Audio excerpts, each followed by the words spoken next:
Once upon a time, in a peaceful village, there lived a kind-hearted father and his two sons.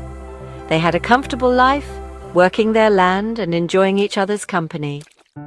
"Father, I know this might be unexpected, but I feel the urge to explore the world beyond our village. Could you please give me my share of the inheritance now? My son, are you certain about this? The world can be unpredictable." "Yes, Father, I need to find my own path." The father nods solemnly and divides his wealth, giving the younger son his portion. With his inheritance in hand, the younger son ventured into a lively city. He indulged in lavish parties, expensive clothes, and fleeting friendships. However, as time passed, his fortune dwindled, and so did his so-called friends. The city faces a severe famine. The younger son, now penniless, wanders the streets in search of work. Desperate and hungry, he found a job feeding pigs, a task considered lowly and degrading. "Even the pigs have food while I starve. My father's servants live better than this. I will return to my father and admit my mistakes. Perhaps he will take me back as a servant." The younger son, begins his journey home, all the while rehearsing his apology in his mind. Could it be? Filled with compassion, the father ran to his son, embracing him tightly. "Father, I have sinned against heaven and against you. I am no longer worthy to be called your son. Quick, bring the finest robe and put it on him. Place a ring on his finger and sandals on his feet. Prepare a feast, for my son was lost and now is found." The household celebrates with music and dancing. What's happening?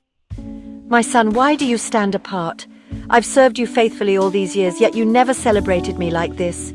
Everything I have is yours, but today we rejoice because your brother was lost and now is found." The older son contemplates his father's words.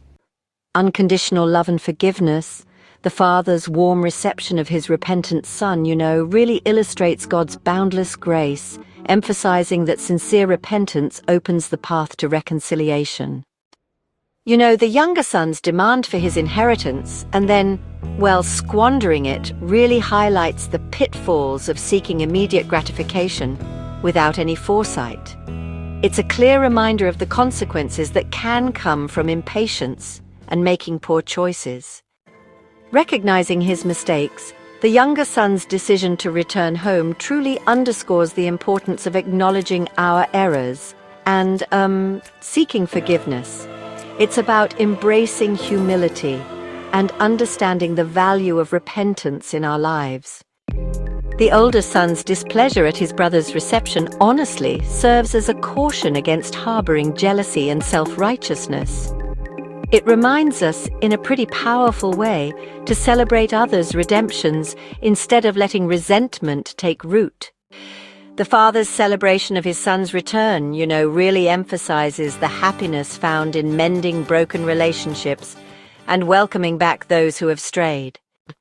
The son's acknowledgement of his mistakes and his decision to return home, it underscores the importance of sincere repentance in restoring broken relationships. The parable reflects the idea that God actively seeks out and welcomes back those who have strayed, emphasizing his desire for reconciliation with all individuals.